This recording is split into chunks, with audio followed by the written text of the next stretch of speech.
sampai akhirnya bisa nerapin juga nih ke anak-anak gitu kan. Ada Iya. Nggak bisa nyerap itunya gitu. Nah, kayak gitu ya. jadi gini, saya tuh karena memang awal dari senam pramuka Iya. Tadi saya bilang ketika ada tunas kelapa nih muncul dimanapun, saya harus muncul karena saya harus belajar gitu. Ada lomba nih misalkan di mana ya, masih terjangkau bisa saya datang walaupun anak saya nggak ikut. Saya samperin di mana aja, ada kegiatan. Bahkan waktu itu saya ikut kegiatan, maksudnya gini, waktu ada lomba misalkan di Jakarta Timur atau misalkan di Bekasi atau di Banten atau di Bogor di pesantren di mana gitu kan, saya datang, saya ninjau gitu kan, pantau ya kan, pegang handphone ya kan, belajar gimana caranya gitu, kok bisa menang, kok ini bisa bagus.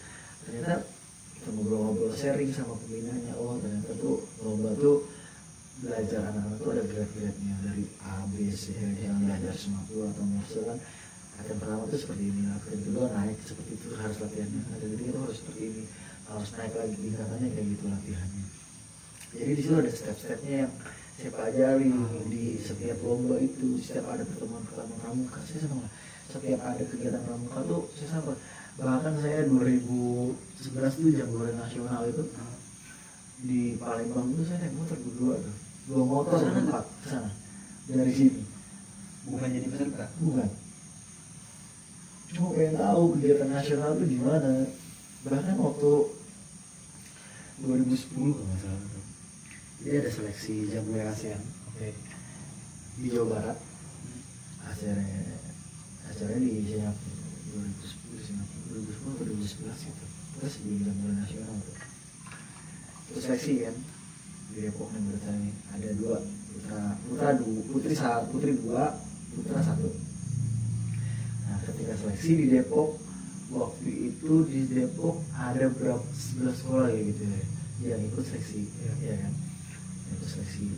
Akhirnya berkas dibawa ke Bandung ke keluarga ya kan, ditelepon lah saya kan pembinanya kan waktu itu kan. Nah kebetulan yang di Depok lolos seleksi 2 orang dan dua-duanya dari sekolah saya gitu. Iya tuh, wah gila itu luar biasa kan. Memang kan jadi salah satu seleksinya buat anak yatim atau yang tidak mampu gitu kan, karena memang full gratis dari tiket, pendaftaran, seragam, sampai uang saku tuh dikasih semua, kasih semua. Nah akhirnya mereka training center terus minggu sekali ke Bandung, itu saya ngantri mulu deh Bandung kan. Nah ketika mau berangkat tuh saya mikir gila ya, menurut gue bisa ke Singapura, masa gue gak pernah sih sampai pikiran kayak gitu tuh. Nah dari situlah gimana caranya gue bisa sampai Singapura. Jiwa kompetitif. Jiwa kompetitif. Bener. Gini dong, malu dong gitu kan. Masa muridnya berangkat, kita kan itu nekat, sumpah nekat. Gini, belum pernah ke luar negeri ya, belum pernah ke negara orang lah gitu kan. Itu pertama kali dan sendiri ngurusin paspor sendiri ya kan, cari tiket sendiri ya kan. Itu nyusul berarti? Nyusul Tahun? 2010, 2 tahun lulus SMA tuh. Lu 2 tahun lulus SMA tuh? Baru berapa tahun ya? Sekarang 3 tahun. Kalah berarti sama gue. Gue 2 tahun lulus SMA udah nekat ke Singapura. Tapi bener ke sananya? Ke Saribun. Waktu itu tempatnya di Saribun Skate Camp. Tapi pas keluar bandara tuh disekat kok tuh, dijaga sama apa sih kalau di bandara tuh nggak tahu. Apa sih? Satpam merah. Iyalah, namanya satpam merah. Bea cukai lah. Apa dia? Nah, petugasnya kan, petugas bandara gitu kan. Ditanya gue mau kemana gitu. Bahasa Inggris kan. Kalau gue bilang bahasa Inggris gue nggak ngerti. Iya. Seragam kan, pakai seragam pramuka gitu kan. bilang gue mau ke Saringbung Skate Camp gitu kan. Nah gue ditanya tiket pulangnya mana gitu kan. Gue udah beli tiket PP pulang pergi karena memang apa, ketika kita keluar negeri itu ditanya pasti tinggalnya di mana, gitu kan.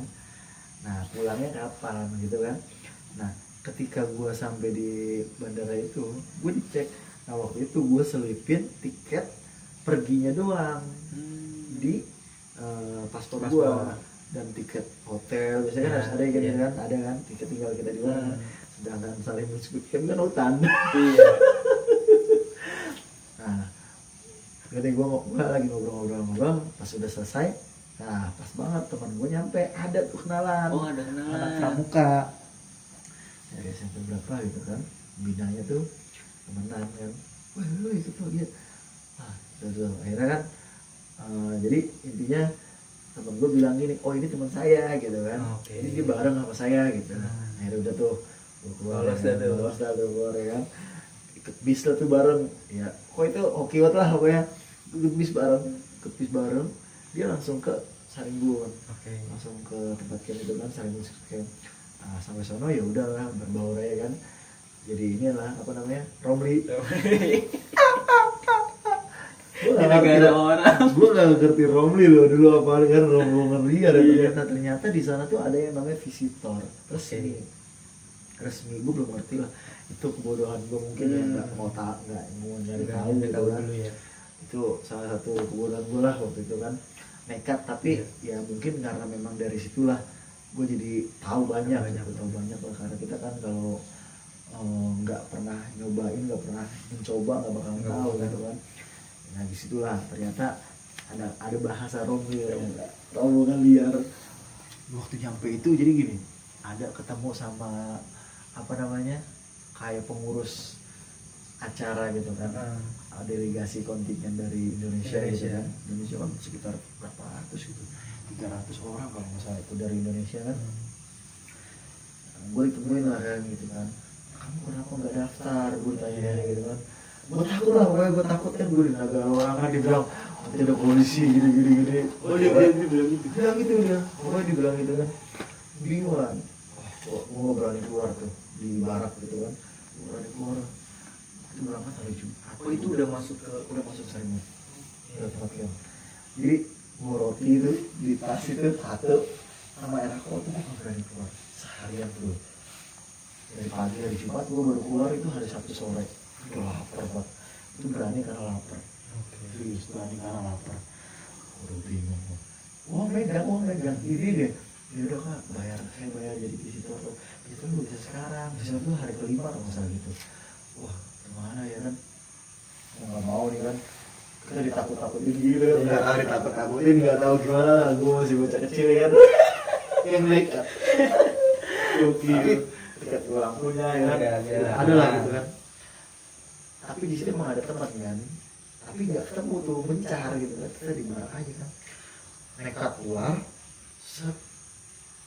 Nah disitulah ketemu malaikat. Ada namanya Bang Eki, Kak Eki. Nah Kak Eki itu pernah, Kak Eki itu di waktu kuliah di UIN itu dia jualan aksesoris pramuka tuh. Nah gue pernah belajar sama dia beberapa kali, itu sering gitu gue belajar sama dia tuh Kak Eki itu. Wah itu jadi malaikat tuh udah. Bro, lu sini juga kan? Kak Eki kenalin kan. Lu Kak Eki ikut, iya. Ini gue sama anak-anak Latansa gitu kan, sama gue kontingen Latansa. Waktu itu travel ternyata. Travel dia bawa kontingen gitu kan, beberapa sekolah gitu kan, banyak dia bawa tuh. Nah disitulah gitu kan, jadi malaikat. Saya udah lo tenang aja, lu pakai ID card gue. Iya pakai ID card, lu tenang aja. Pakai ID card ISD kan, safety system gue, issue safety system gitu kan. Wah bisa ikut kegiatan, bisa makan, kayaknya dapat banyak ilmu gitu. Parah itu. Udah gue telah sesuai tiket jadinya aman. Bahkan gue bisa ikut kayaking gitu. Baru pertama kali gue pengalaman ikut kayak ke waktu itu gue nggak ikut ke Trans Studio lewat karena udah ketakutan duluan.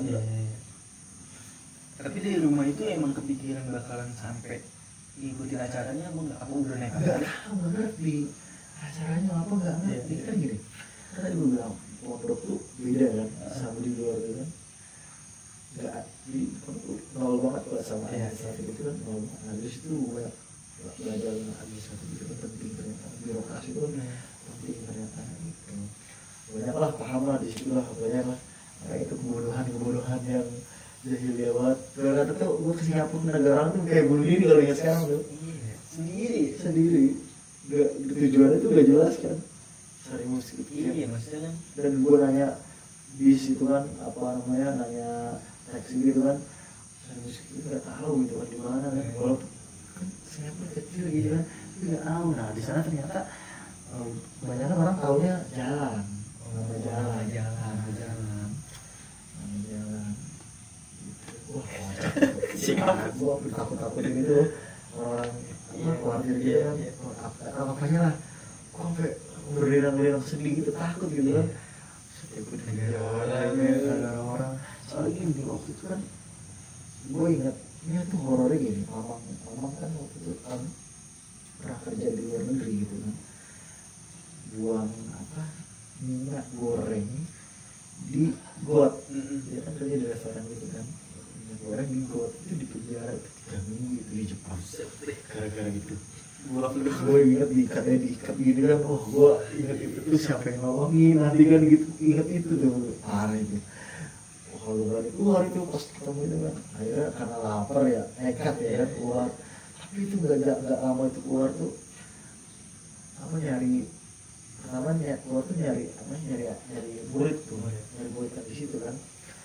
Nyari kan ketemu malah ketemu Bang Eki dulu. Wah alhamdulillah itu dari pesantren apa ya, Sidikiah nama pesantren Bang Eki. Sekarang sih masih suka WA gitu kan sama Aing kayak gitu lah, teman-teman kayak gitu. Gila sih aslinya. Jadi banyak teman tuh anak Ansar tuh sampai sekarang. Akhirnya tuh gara-gara dia dari situ. Ikut dia bareng kan.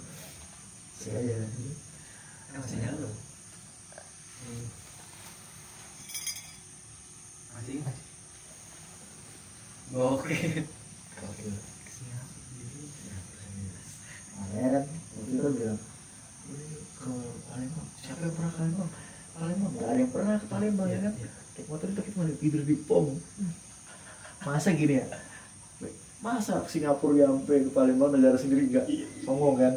Pas kita turun, kita berangkat jam 1 tuh siang, berat nyebrang kapal ya kan. Sampai di kapal itu ada abang-abang, namanya Bang apa itu ya, lupa, itu baik banget. Temen saya tahu tuh namanya tuh, masih ingat, saya lupa tuh namanya Bang apa. Penumpang lain itu atau orang lain lah maksudnya? Orang lain dari Tangerang mau pulang ke Lampung. Juga istrinya mau lahiran. Mungkin abang itu kalau lihat video ini ingat kenal kali. Bisa dah, saya mau bahas jasa itu saya sampai sekarang. Jasanya. Emang kenapa tuh dia? Jadi gini, dia cerita nih ngobrol-ngobrol sama abang itu. Mau kemana emang? Mau ke Palembang. Oh jauh ya, motoran bang. Mau jalan sekarang? Iya bang, jalan sekarang. Emang kenapa bang? Jangan bang, jangan sekarang gitu kan, gelap gitu kan. Ya kita kan baru kenal kan, nggak percaya kan sama orang itu kan. Akhirnya dia nawarin diri kan, udah ke rumah saya aja gitu kan, ntar abang lihat sendiri deh. Jadi jalan rumah saya itu jadi jalan raya ya kan, nggak jauh dari jalan raya gitu kan. Maksudnya kalau abang mau lanjut silakan lanjut ke Palembang. Kalau mau mampir dulu, abang lihat jalan dari rumah dia tuh, dari Bakauni itu, dari Bakauni Lampung itu ke rumah dia gitu kan. Akhirnya udah bismillah kan, akhirnya kan kita bawa 2 motor kan, yang satu tempat 3 kan, tempat 3 kita jalan. Ternyata di perjalanan itu setengah jam kan, jalan raya memang, cuma kanan kiri itu nggak hutan. Wah gelap itu, parah itu gelap. Baru percaya udah jam 11 kan, udah bang gimana itu bang, besok pagi aja bang, besok pagi. Abang kalau mau nyampe besok berangkat jangan lewat dari jam 8, jam 7 harus berangkat. Begitu? Iya kata dia. bener, ternyata kenapa nyampe sore malam juga. Karena betul dia dulu makanya karena gini dia mungkin dia tahu kan baju loncat itu kan adanya malam kan, kita bukan udah langsung dibacok masalahnya, bukannya cuma diambil motornya doang, motor atau barang-barang gitu, tapi langsung dibacok gitu kan, hilang. itu tuh kita nyampe tuh dia udah nelpon istrinya kan, kita nyampe udah ada makanan dikasih makan gitu. Iya kita baru bangun tidur tuh pagi habis sholat subuh udah dibikin sarapan, mantep banget itu, luar biasa itu abang itu. Bang, kalau besok pulangnya kemalaman mampir aja nginep lagi. Iya, dinawarin lagi. Kemudian waktu itu pulang dari sana kan 7 pagi tuh, kita langsung cabut tuh. Masih udah jam 9 kan, oh masih keburu udah ke Bakauheni gitu, jadi langsung ke Bakauheni. Padahal istrinya lagi melahiran. Abang yang satu itu kan, kita berempat bang. Itu pakai Beat sama Jupiter atau kalau inget dah. Gopil belas jasa itu kalau dekat mungkin saya udah samperin ke rumahnya itu di Lampung. Pengalamannya gokil ya. Demi mendapatkan ilmu dan pengalaman. Wah di sana tuh di Palembang tuh Jambore Nasional tuh wah luas pesertanya loh, ratusan ribu tuh kalau nggak salah tuh pesertanya tuh 20.000 gitu kan, ada kan nasional ya kan. Wah kenalan gitu kan, aksesoris ya seneng aja kan. Waktu itu kalau nggak salah ada dari negara luar juga, ada yang datang Malaysia gitu kan, Brunei ada tuh Jambore Nasional, biasa lah tamu gitu kan, tamu internasional gitu. Nah kalau ngomongin pola latihan nggak dari dulu KW latihan kayak gimana? Apa yang KW latih juga, maksudnya itu emang KW ngerasain? Gitu. Enggak, beda, sangat beda. Karena gini, dulu kan jadi gini, tadi yang saya bahas itu yang tadi ada grade-grade-nya, itu saya dapat di luar, belajar di luar dikit-dikit. Karena pola latihan waktu itu saya kan, karena memang nggak ada yang latih, jadi berkata cuma senior doang tuh yang latih. Ilmunya sebatas senior gitu, sedangkan ilmu yang dari luar itu terbatas, karena memang terbatas ya, kita nggak bisa keluar kan di pondok kan. Nah sedangkan saya kan di luar nih, tadi saya bilang ketika ada event sana sini, ada lomba sana sini gitu kan, saya latihin, saya video apa saya belajar kan, saya kenalan, saya tanya-tanya ya kan. Nah itulah yang saya terapin ke peserta didik saya.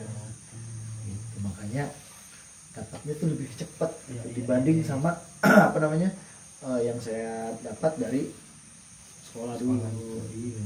Jadi akhirnya beda ya mas ya. Ini udah ilmu pilihan. Kan olahraga deh. Mantap. Wah luar biasa. Iya karena rasa ingin tahu itu ya maksudnya. Kan masing-masing orang ya udah gue dapet ya dari guru gue misalnya kayak gini. Itu belum ngajarnya itu. Iya.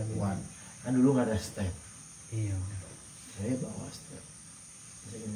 Dulu bahkan nggak ada tepuk-tepuk dada gitu. Iya. Kita bawa kan mulai deadlock. Dulu nggak ada bahasa nge-rap itu kan. Ya jadul kan kita bawa kan. Akhirnya di deadlock gitu kan. Terus misalkan jalan bareng itu dulu nggak ada kan kayak gitu kan. Kita aja kan yang eksis kan dulu kan.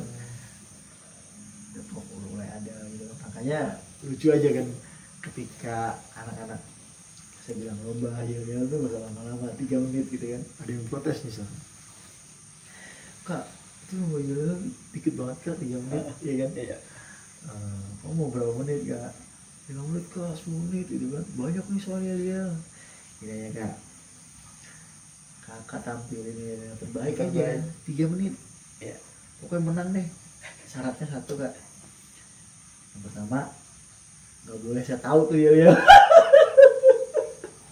Kacau kalau dia udah jadi juri ya. Pokoknya kalau yel dia semua yel dia udah pada tahu gue bawa, gue mikir mau gerak kenapa juga udah bekas after. Nah kadang-kadang tapi kadang-kadang suka dimodifikasi gitu ya. Tapi kan dasarnya kan udah ada dari 2002. Makanya kadang-kadang yang yel-yelnya aneh lucu itu malah yang menang. Benar. Tapi gini, apa ya?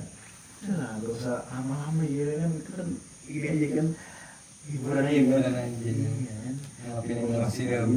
Makanya kan ya adanya selalu di akhir lomba gitu. Ya kan? Makanya kadang-kadang harusnya ya lo nggak usah dilombain kan gitu kan. Iya. Soalnya lomba ya, tapi kan ya buat apa namanya ngasih gift aja kan buat peserta gitu kan, yang yang bagus kan, yang kompak. Intinya kan di kompaknya mereka bisa nggak kompak ya kan gitu. Kita lihat gitu kan. Tapi kalau misalkan ada yang mungkin kecewa kali ya. Parah. Tapi kan buat apa sih lama-lama hotel di depan kan? Iya. Ya kan durasi Iya, lomba kan banyak kan. peserta banyak. Sekarang misalnya dia minta 10 menit, ya kan? Peserta ada 50 peserta. 5 kali 10 udah 50 kali 10 udah 500 menit itu berapa jam? Bisa Itu, dari pagi sampai iya. maghrib lomba ya. Iya. Iya. Kadang-kadang kan lombanya mulai jam 2. Iya, bisa selesai jam berapa itu? Iya. Kayak sekolah yang ono lagi. Banyak lah kejadian Jam di 11 selesai ya. Astaga. Lama sehari jam 11 sebelum pengumuman. Kalau sampai sekarang udah berapa sekolah kak? Jadi gini, dulu tuh waktu masih semangat ya, 2008 sampai 2012 tuh sampai Jakarta, sampai Jakarta, Jawa Timur, Bekasi itu kan, Bogor gitu kan, itu pernah loh ngajar kita membina gitu kan di sekolah itu seminggu itu satu minggu itu full, ada sekitar 14 sekolah. 14 sekolah? Seminggu sekolah terloncat, ada yang 3, ada yang 4, bahkan hari Sabtu itu ada 5 sekolah tuh. Masih aktif-aktif ada dulu. Masih sedang aktif, masih semangat jalan ya. Jadi wah murid KW berarti udah banyak banget ya. Kalau mereka ingat, tapi apa sih? Ya, tapi ya kalau misalkan kita suka selebgram di Facebook gitu kan, suka saya ingat gitu. Adalah beberapa yang masih mewakili lah, yang mewakili gitu. Pas 2013 kesini udah tinggal yang event-event gitu. Karena kan kalau kita event kan kompak bareng ketemu. Iya. Jadi orang udah waktunya. Rasanya gimana sih Kak, ketika dulu ngelatih dia ternyata dia tuh udah jadi, maksudnya udah mending udah jadi orang lah gitu. Itulah maksudnya gini, di situ lah apa namanya salah satu mungkin ya keberhasilan saya, dalam artian gini, ketika saya mendidik anak nih, kemudian orang yang saya didik itu lebih pintar dari saya merasa senang, saya merasa berhasil, saya nggak pernah merasa apa ya bahasanya tersaingi gitu. Mungkin itu senangnya saya tuh di situ. Karena apa? Ada yang meneruskan. Makanya ketika ada sekolah yang dulu saya pegang, terus saya keluar, ya kan? Karena memang udah usia kan, saya udah apa namanya, usia saya kan udah 25 ke atas kan. Iya, 25 ke atas. Itu sendiri deh. 26 berarti. Mau 26. Jiwa. Soalnya baru ada anak SMA ya. Kalau itu malah kalau masih ada mau lanjut terus. Wah, itu pribadi aja. Pribadi. Tapi aja. Jadi itu tuh salah satu keberhasilan sebenarnya. Karena ada penerus berarti. Ada penerus. Kalau misalkan kita nggak ada ya habis dong. Situlah. Makanya ketika saya bisa menciptakan orang yang seperti saya atau orang yang lebih pandai dari saya, itu suatu keberhasilan luar biasa. Mungkin bagi guru itu keberhasilan luar biasa. Tapi ada tujuannya nggak sih Kak? Maksudnya gue ngajar di sini gue harus ada bibit baru nih yang kayak gini, atau emang mengalir aja? Jadi gini, ketika saya pribadi ya, ini saya pribadi yang saya rasakan, ketika saya memberikan materi atau ilmu dan sebagainya macam, itu saya nggak pernah lagi apa ya berpikir gaji atau yang lain-lainnya kan. Karena memang dasarnya hobi, ya kan. Karena memang saya punya usaha gitu kan. Saya berpikir ketika kita pengen jadi guru, ya udah jangan pengen jadi kaya, gitu. Kalau mau jadi kaya jangan harus jadi guru, gitu kan. Jadilah yang lain, jadi pengusaha, ya kan. Atau jadi pegawai bank atau jadi pegawai yang lain itu lah, yang ada tingkatannya gitu kan. Kalau mau jadi kaya. Makanya saya punya prinsip, saya nggak akan pernah mencari kehidupan di pramuka, tapi saya akan menghidupkan pramuka. Ketika saya menghidupkan pramuka, insya Allah rezeki ada, karena memang dari penjelasan saya mengajar, mungkin seperti itu. Makanya alhamdulillah banyak lah, saya berkata di angkatan saya tuh apa ya, kalau dibilang orang punya sih enggak gitu kan, cuma suka nraktir aja kan. Gitu, makanya ya dari pramuka untuk pramuka sih sebenarnya.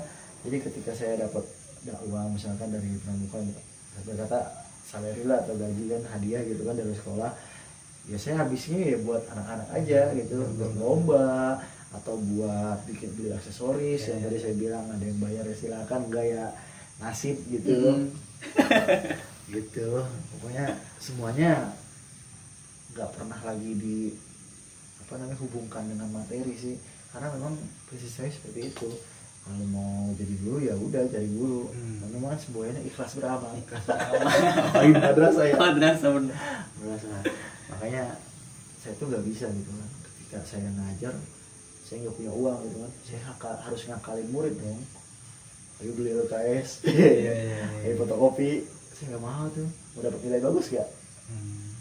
Ibu dulu, ya mau, nggak bisa kayak gitu. Makanya saya harus punya usaha sendiri. Saya harus punya usaha gitu. Salah satunya Drink Bus. Alhamdulillah. Salah satu ini bisnis kecilnya nih, yang gedenya mah ada. Oke, wah mantap. Ini yang diomongin cuman sedikit nih. Ya maksudnya ceritanya masih sedikit, sebenarnya masih banyak banget pengalaman saya sama KW itu, mulai dari ya saya latihan ya kan, sampai diajak kemana-mana deh sama KW itu, ya belajar sambil melakukan, maksudnya belajar di lapangan ya sama KW gitu. Ya yang tadi gue bilang, belajar tentang disiplin yang gue sampai mungkin teman-teman ngelihat gue disiplin, ngelihat gue tanggung jawab, ya salah satu gurunya tuh ini gitu, di pramuka lah dapetnya. Alhamdulillah. Nah Kak, terakhir nih mungkin ada pesan-pesan buat para alumni murid KW, khususnya tarantula nih awal nih. Asik. Pesannya sih yang pertama teruslah berpandu. Jangan pernah berhenti berpandu. Okay. Ya, karena gini, mungkin ya ini kalian harus merasakan salah satu organisasi yang membesarkan diri kalian adalah pramuka. Ketika kalian di rumah, kalian punya orang tua, ibu, bapak kalian. Ketika kalian di sekolah, kalian punya orang tua, itu organisasi pramuka. Ketika kalian udah lulus dari sekolah tersebut, kalian harus ingat orang tua kalian di sekolah. Maka kembali lagi lah ke sekolah untuk membenahi sekolah, untuk membenahi atau mensupport pramuka di sekolah gitu. Jangan pernah lupa, makanya terus berpandu. Never stop scouting. Wih, scouting. Oh iya, born to be scout. Udah pasti. Eat, sleep, scout, repeat. Yeah. Begitu aja terus. Mantap kawan, terima kasih banyak. Terima kasih. Sehat-sehat terus, mantap, sukses selalu. Kapan main lagi bisnis, siap. Oke, teman-teman yang udah nonton, terima kasih. Jangan lupa like, comment, dan subscribe. Punya YouTube juga ya, apa namanya? Agung Wahyu di Bangwai. Terus jangan lupa juga nih di follow, dibeli, jangan Bos. Yuk, terima kasih. Assalamualaikum warahmatullahi wabarakatuh.